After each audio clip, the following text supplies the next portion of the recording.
한국은 15분이더군요. 스웨덴에선 이걸 4시간 기다리는데 말이죠. 유럽에서도 인정받던 간호사. 단기 연수차 한국 병원에 왔습니다. 그리고 단 3일 만에 그녀는 이렇게 말했습니다. 여기선 치료보다 사람이 먼저였어요. 저는 엘린입니다.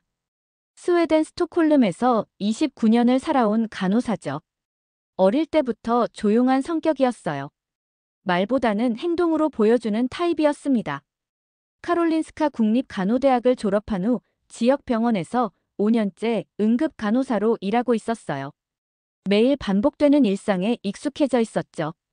환자가 오면 체크리스트에 따라 차근차근 처리하고 정해진 시간에 정해진 절차를 밟는 것. 그게 전부였습니다. 그런데 어느 날 병원 게시판에 붙은 공지가 제 눈길을 끌었어요. 유럽 간호연합에서 추천하는 해외 연수 프로그램이었습니다.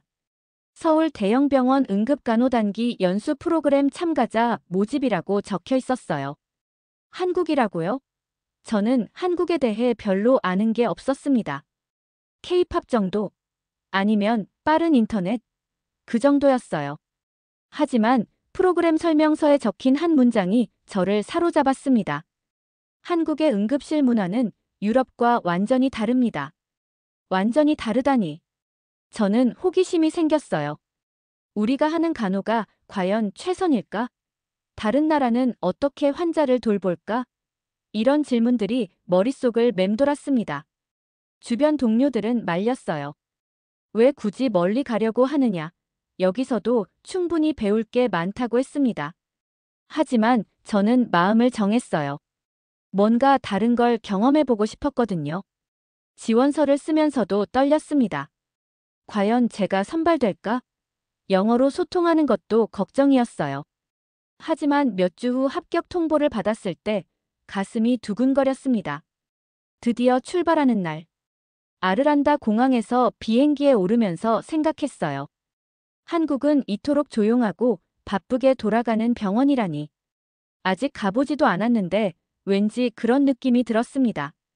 13시간의 비행 끝에 인천공항에 도착했어요. 공항부터 달랐습니다. 모든 게 빨랐어요. 입국 심사, 수화물 찾기, 교통편까지. 스웨덴에서는 상상할 수 없는 속도였죠. 병원으로 향하는 택시 안에서 창밖을 바라봤습니다. 높은 건물들, 빠르게 지나가는 차들, 걸어가는 사람들의 발걸음까지 모든 게 빨라 보였어요. 과연 이곳의 병원은 어떨까? 제 마음이 두근거리기 시작했습니다. 첫 출근 날, 저는 충격을 받았습니다. 스웨덴과는 완전히 다른 세상이었거든요. 스웨덴에서는 응급실 대기가 일상입니다. 평균 4시간 이상 기다리는 건 당연하죠. 생명이 위험하지 않으면 천천히 하세요가 우리의 기본 원칙이었어요. 환자들도 그걸 당연하게 받아들입니다. 하지만 한국은 달랐어요. 환자가 접수를 하자마자 바로 트리아지가 시작됐습니다. 간호사가 재빠르게 활력 징후를 체크하고 의사에게 보고하는 모습. 그리고 진료가 시작되기까지 걸린 시간은 고작 3분이었어요. 저는 몰래 시계를 봤습니다. 접수부터 진료, 처방까지 총 15분이 걸렸어요. 15분이요. 스웨덴에서는 상상도 할 수 없는 시간이었습니다. 처음엔 대충 하는 건 아닐까 의심했어요. 하지만 아니었습니다. 모든 과정이 체계적이고 정확했어요. 전산 시스템도 놀라웠습니다. 환자 정보가 실시간으로 업데이트되고 각 부서 간 소통이 즉시 이뤄졌어요. 저는 작은 수첩에 메모하기 시작했습니다. 집에서는 불가능할 일이라고 적었어요. 더 놀라운 건 인력 배치였습니다. 간호사들이 각자 맡은 역할이 명확했어요. 트리아지 담당, 처치 담당, 약물 관리 담당까지 모든 게 세분화되어 있었습니다. 그런데도 서로 유기적으로 협력하는 모습이 인상적이었어요. 어떻게 이렇게 빨리 할 수 있나요? 제가 물었더니 선배 간호사가 웃으면서 답했습니다. 여기선 환자가 기다리는 게 미안해서요. 최대한 빨리 해드리려고 노력하죠. 그 말이 제 가슴에 꽂혔어요. 스웨덴에서는 시스템이니까 기다려야 한다고 생각했는데 여기서는 환자를 위해 시스템을 바꾼다는 철학이 느껴졌거든요. 정보와 시스템도 놀라웠습니다. 의사가 처방을 내리면 약국에 즉시 전달되고 검사 결과도 실시간으로 확인할 수 있었어요. 모든 것이 연결되어 있었습니다. 하루 종일 지켜보면서 깨달았어요. 이건 단순히 빠른 게 아니라 효율적인 거였습니다. 불필요한 과정은 없애고 꼭 필요한 것만 남겨둔 결과였어요. 그날 밤 숙소에서 일기를 썼습니다. 오늘 본 것은 의료 서비스의 혁명이었다. 속도와 정확성이 이렇게 조화될 수 있다니. 저는 이미 한국의 의료 시스템에 매료되기 시작했습니다. 셋째 날, 저에게 큰 충격을 준 일이 일어났습니다. 오후 2시쯤이었어요. 갑자기 응급실이 분주해졌습니다. 중증 환자가 실려왔거든요. 교통사고 환자였어요. 의식을 잃고 출혈이 심한 상태였습니다. 간호사들이 일제히 움직였어요. 한 명은 활력 징후를 체크하고 다른 한 명은 수액을 준비했습니다. 모든 게 기계처럼 정확하고 빨랐어요. 그런데 그때였습니다. 김수진 간호사가 환자의 손을 잡고 말했어요. 괜찮으세요? 무서우셨죠? 이제 안전한 곳에 오셨으니까 걱정하지 마세요. 환자는 의식이 없었어요. 대답할 수도 없는 상황이었습니다. 하지만 김 간호사는 계속 말을 걸었어요. 지금 의사 선생님이 오고 계세요. 곧 나아지실 거예요. 저는 그 모습을 보고 충격을 받았습니다. 스웨덴에서는 효율성이 최우선이에요. 환자에게 말을 거는 것도 꼭 필요한 의료적 소통에 한정됩니다. 의식 없는 환자에게 위로의 말을 건네는 간호사는 거의 본 적이 없어요. 왜 의식 없는 환자에게 말을 거시나요? 제가 물었습니다.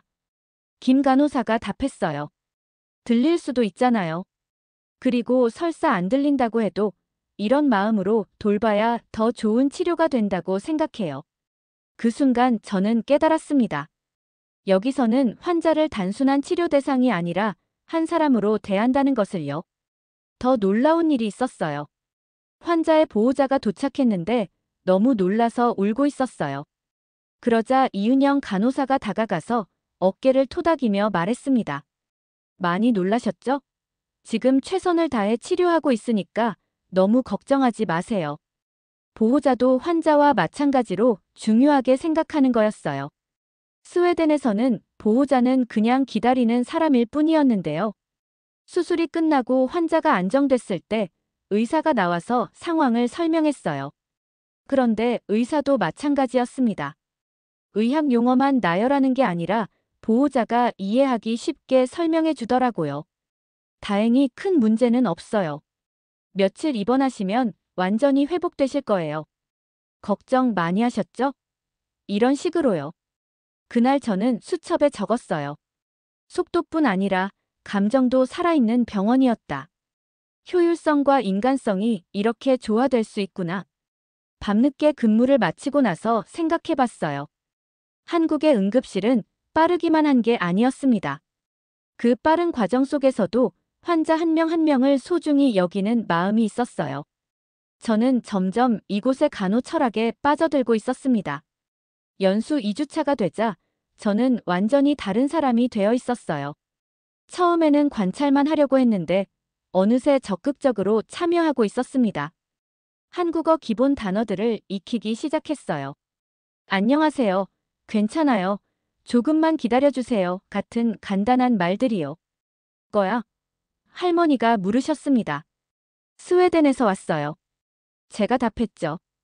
어머, 그 먼 곳에서 우리를 돌보러 왔구나. 고마워라. 할머니의 주름진 손이 따뜻했습니다. 그런데 어느 날 정말 잊을 수 없는 일이 일어났습니다. 오후 3시쯤이었어요. 젊은 남성 환자가 혼자 왔습니다. 얼굴이 창백하고 식은땀을 흘리며 복통을 호소했어요. 보호자가 없었습니다. 언제부터 아프셨어요? 간호사가 물었어요. 어젯밤부터요. 처음엔 체한 줄 알았는데 점점 심해져서. 환자의 목소리가 떨렸습니다. 응급 검사가 시작됐어요. 혈액 검사, 복부 CT. 결과가 나오는 동안 환자는 침대에 웅크리고 있었습니다. 혼자라서 더 불안해 보였어요. 30분 후 결과가 나왔습니다. 급성 맹장염으로 즉시 수술이 필요한 상태였어요. 환자는 겁에 질려 있었습니다. 가족한테 연락하고 싶어요. 무서워요. 수술이 잘못되면 어떡하죠? 목소리가 점점 작아졌어요. 박현지 간호사가 환자 옆에 앉았습니다. 가족분께 연락드릴게요. 그런데 지금은 빨리 수술 받으시는 게 중요해요. 저희가 가족처럼 옆에 있을게요. 정말요? 혼자라서 너무 무서워요. 네, 정말이에요. 혼자가 아니에요. 박 간호사의 목소리가 한없이 다정했습니다. 그 말에 환자가 눈물을 흘렸어요. 저도 모르게 눈물이 나려고 했습니다. 스웨덴에서는 환자의 감정에 이렇게 깊이 공감하는 간호사를 본 적이 없었거든요. 가족 연락이 닿을 때까지 시간이 걸렸어요. 수술은 미룰 수 없는 상황이었습니다. 수술 준비가 진행되는 동안 간호사들이 번갈아가며 환자를 격려했어요. 잘 될 거예요. 금방 끝날 거예요. 깨어나면 가족분이 옆에 계실 거예요. 라고요. 김수진 간호사는 환자의 이름을 불러가며 말했어요. 민수 씨, 우리 선생님은 정말 실력이 좋으세요. 걱정하지 마세요. 이은영 간호사는 환자의 손을 잡고 말했습니다. 수술 끝나고 깨어나시면 제일 먼저 가족분 목소리 들으실 거예요. 수술실로 가기 전에 박 간호사가 마지막으로 말했습니다. 여기선 환자 혼자 안 둬요. 우리부터가 가족이에요. 그 순간 저는 깨달았어요. 이곳의 간호사들은 단순히 의료 서비스를 제공하는 게 아니라 진짜 가족처럼 환자를 돌보고 있다는 것을요. 환자가 수술실로 들어간 후 박 간호사는 환자 가족에게 계속 전화를 걸었어요. 30분 만에 연락이 닿았습니다. 어머니, 민수 씨 어머니시죠? 지금 병원에 계신 아드님 수술 들어가셨어요. 걱정하지 마세요. 간단한 수술이에요. 전화 너머로 어머니의 놀란 목소리가 들렸어요. 박 간호사는 차근차근 상황을 설명했습니다. 저는 속으로 되뇌었습니다. 왜 이곳은 이렇게 따뜻할까? 스웨덴에서는 전문성과 효율성이 최우선이었어요. 감정은 방해 요소라고 생각했거든요. 환자가 불안해해도 곧 의사가 와서 설명할 거예요 라고 말하는 게 전부였죠. 하지만 여기서는 감정이 치료의 일부였습니다. 환자의 마음을 먼저 어루만져주고 그 다음에 의학적 처치를 하는 거였어요. 수술이 성공적으로 끝났다는 소식이 전해졌을 때 간호사들이 함께 기뻐했어요. 마치 자신의 가족 수술이 잘 끝난 것처럼요. 환자가 회복실에서 깨어났을 때 가족들이 도착해 있었어요. 박 간호사가 미리 연락해서 오시도록 했거든요. 아들아, 괜찮니? 어머니가 눈물을 흘리며 물었어요. 환자가 희미하게 웃으며 말했습니다. 엄마, 여기 간호사 선생님들이 저를 정말 잘 돌봐주셨어요. 무서웠는데 가족처럼 옆에 있어 주셨어요. 그날 밤 저는 가족에게 영상통화를 걸었어요. 엄마, 저 지금 정말 특별한 곳에 있는 것 같아요. 여기 간호사들은 환자를 진짜 가족처럼 돌봐요. 엄마가 물었습니다. 그래서 어떤 기분이니? 자랑스러워요. 간호사라는 직업이 이렇게 아름다울 수 있구나 하고 새삼 느꼈어요. 그럼 많이 배우고 있구나? 네, 기술적인 것도 많이 배우지만 더 중요한 걸 배우고 있어요. 환자를 돌본다는 게 무엇인지를요. 연수가 절반 정도 지났지만 저는 이미 이곳을 떠나고 싶지 않았습니다. 매일매일이 새로운 배움이었고 새로운 감동이었어요. 밤늦게 숙소에서 일기를 쓰며 생각했습니다. 스웨덴으로 돌아가면 저도 이런 간호사가 될 수 있을까? 환자의 마음까지 어루만져주는 그런 간호사 말이에요.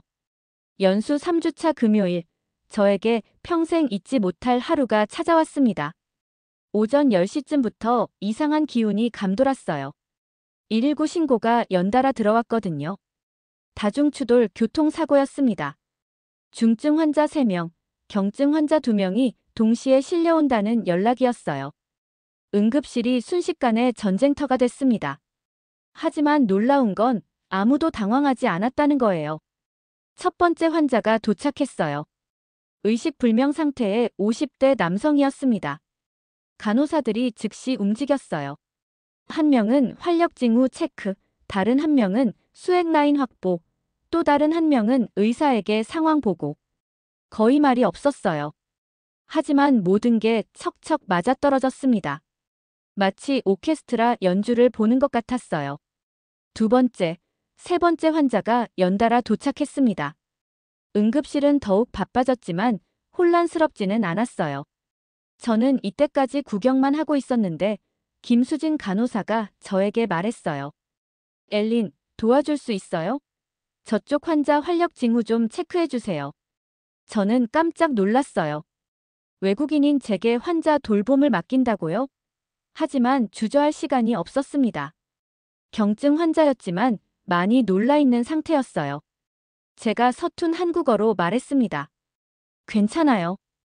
안전해요. 환자가 저를 보더니 놀란 표정을 지었어요. 외국인이 자신을 돌보고 있다는 걸 알았거든요. 하지만 곧 안심하는 표정이 됐습니다. 가장 중증인 환자는 즉시 수술실로 올라갔어요. 나머지 환자들도 적절한 치료를 받았습니다. 모든 게 끝난 건 이 시간 후였어요. 상황이 정리된 후 박현지 간호사가 제게 말했습니다. 오늘 정말 고마웠어요. 엘린 덕분에 많은 도움이 됐어요. 저는 오히려 감사했어요. 저야말로 고마워요. 정말 놀라운 경험이었어요. 그때 이은영 간호사가 말했습니다. 스웨덴에서는 이런 상황에서 어떻게 하나요? 저는 잠시 생각했어요. 우리는 매뉴얼이 있어요. 각자 정해진 역할에 따라 움직이죠. 하지만요. 여기서 본 건 매뉴얼이 아니었어요. 우린 매뉴얼을 따르지만 여긴 사람을 먼저 봐요. 그 말을 하면서 저 자신도 놀랐어요. 언제부터 이렇게 생각하게 됐을까요? 그날 저는 완전히 달라진 자신을 발견했습니다. 단순히 관찰하는 연수생이 아니라 이곳의 일원이 된 기분이었어요. 집에 가는 길에 생각했습니다. 오늘 경험한 것은 단순한 응급처치가 아니었어요. 사람을 살리는 일이 이렇게 아름다울 수 있구나 하고 깨달았습니다. 그날 저녁 뜻밖의 제안을 받았습니다. 엘린, 오늘 정말 수고했어요. 저희랑 같이 저녁 먹으러 갈래요? 박현지 간호사가 말했어요. 저는 망설였어요. 피곤할 텐데 괜찮을까 싶어서요. 하지만 김수진 간호사가 웃으며 말했습니다. 한국 음식 먹어봤어요? 정말 맛있어요. 결국 따라가게 됐어요. 병원 근처 작은 분식집이었습니다. 간판도 낡고 내부도 화려하지 않았지만 따뜻한 느낌이었어요. 뭐 드실래요? 이은영 간호사가 물었습니다. 잘 모르겠어요. 추천해주세요. 그럼 떡볶이랑 김밥 시킬게요. 한국의 대표 간식이에요. 음식이 나오자 모든 게 신기했어요. 빨간 소스의 떡볶이, 김으로 싼 김밥. 처음 보는 음식들이었죠. 한 입 먹어보니 맵지만 달콤했어요. 맛있어요. 제가 감탄했습니다. 간호사들이 웃으면서 떡볶이를 더 가져다 주었어요. 마치 가족끼리 식사하는 것 같은 분위기였습니다. 식사 중에 저는 궁금했던 걸 물어봤어요. 당신들은 왜 이토록 헌신적이죠? 오늘 같은 힘든 상황에서도 환자를 가족처럼 돌보시잖아요. 잠시 침묵이 흘렀어요. 그러다 박현지 간호사가 말했습니다. 특별한 이유는 없어요. 그냥 당연한 거 아닌가요? 아픈 사람이 왔는데 최선을 다해 돌보는 건요. 김수진 간호사가 덧붙였습니다. 사실 처음엔 저도 힘들었어요. 감정적으로 너무 힘들더라고요. 하지만 시간이 지나니까 알겠어요.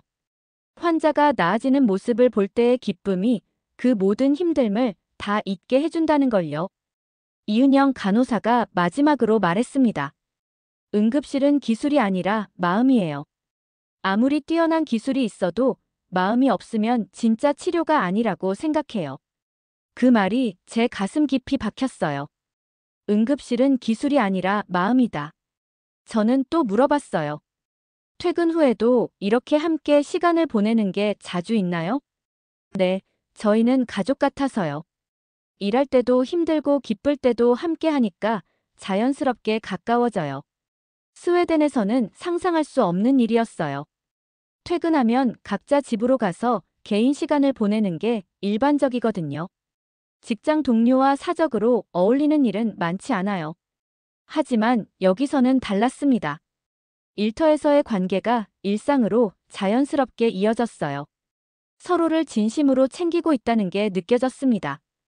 연수 마지막 주가 되자 저는 복잡한 마음이 들었어요. 한편으로는 스웨덴에 돌아가고 싶었습니다. 가족도 보고 싶고 익숙한 환경이 그리웠어요. 하지만 다른 한편으로는 이곳을 떠나기 싫었습니다. 이 따뜻한 사람들과 헤어지는 게 아쉬웠거든요. 마지막 날 아침, 저는 특별한 걸 준비했어요. 손편지를 쓰기로 했습니다. 한국어로 쓰고 싶었지만 아직 실력이 부족했어요. 그래서 김수진 간호사에게 도움을 요청했습니다. 제가 말하면 한국어로 써주실 수 있어요? 병원 사람들에게 편지를 남기고 싶어요. 김 간호사는 기꺼이 도와주었어요. 저는 천천히 말했습니다. 지난 한 달 동안 정말 많은 것을 배웠습니다. 의학 기술보다 더 중요한 것을 배웠어요. 환자를 돌본다는 것이 무엇인지, 진정한 의료가 무엇인지를요. 김 간호사가 정성스럽게 한국어로 옮겨 적었어요. 여기선 치료보다 사람이 먼저였습니다. 모든 환자를 가족처럼 대하는 모습을 보면서 저도 더 나은 간호사가 되고 싶다는 꿈을 갖게 됐어요. 편지를 다 쓰고 나서 저는 마지막 문장을 한국어로 직접 썼습니다. 서툴지만 제 마음을 담아서요. 감사합니다.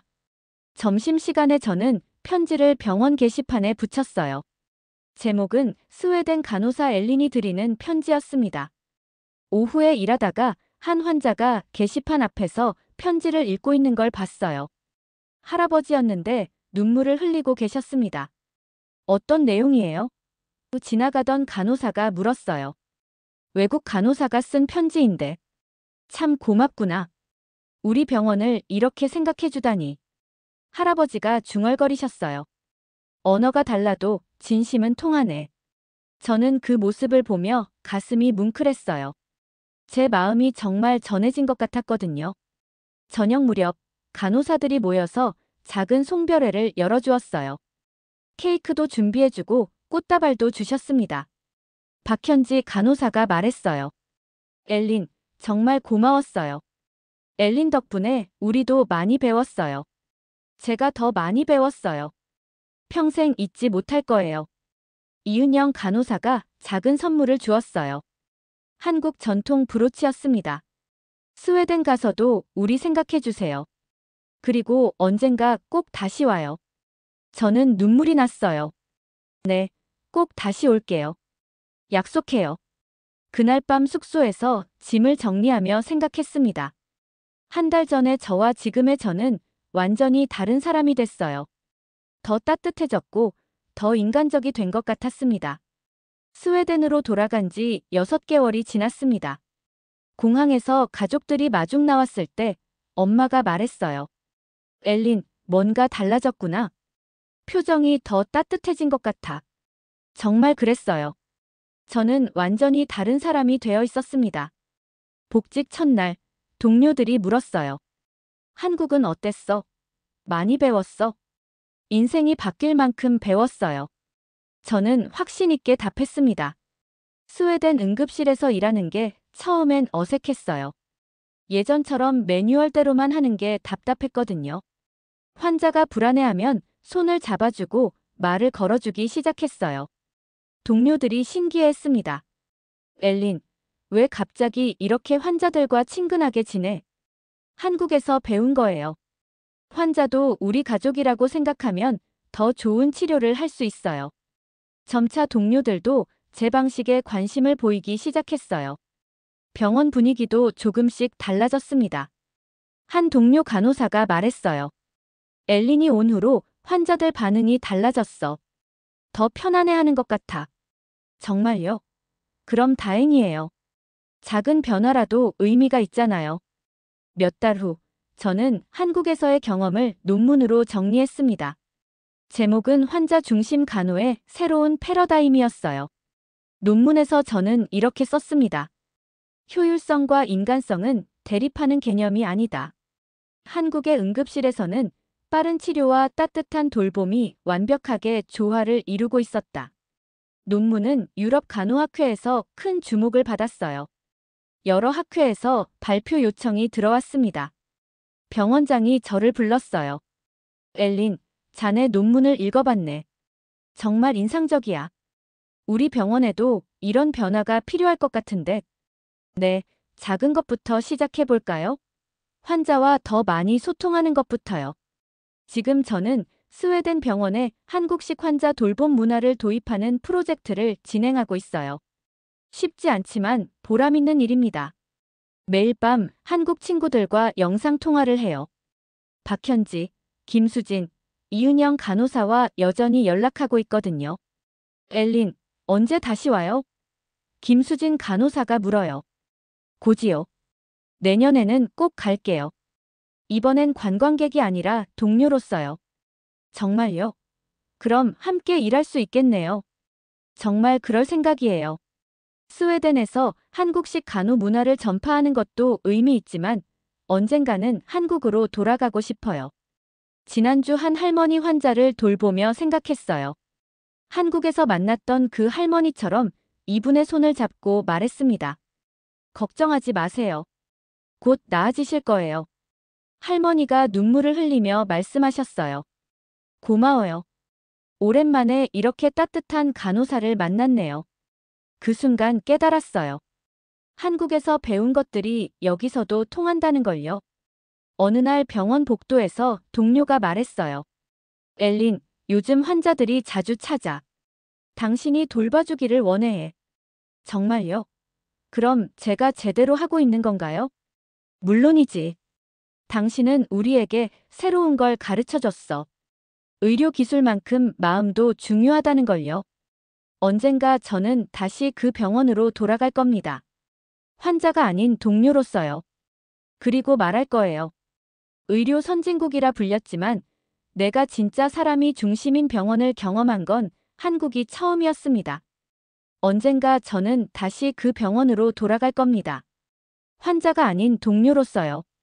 그리고 말할 거예요. 의료 선진국이라 불렸지만 내가 진짜 사람이 중심인 병원을 경험한 건 한국이 처음이었습니다. 오늘 이야기 어떠셨나요? 스웨덴 간호사 엘린의 한 달간의 여정을 통해 우리는 한국 의료진들의 특별함을 새삼 느꼈습니다. 빠른 속도와 정확성, 그리고 무엇보다 환자 한 명 한 명을 가족처럼 여기는 따뜻한 마음. 때로는 너무 당연해서 놓치기 쉬운 우리의 모습들이지만 외국인의 시선을 통해 보니 얼마나 소중한 것인지 알 수 있었어요. 의료진 여러분, 오늘도 묵묵히 환자들을 돌보고 계시는 모든 분들께 감사드립니다. 여러분 덕분에 우리나라 의료가 세계에서 인정받고 있다는 걸 잊지 마세요.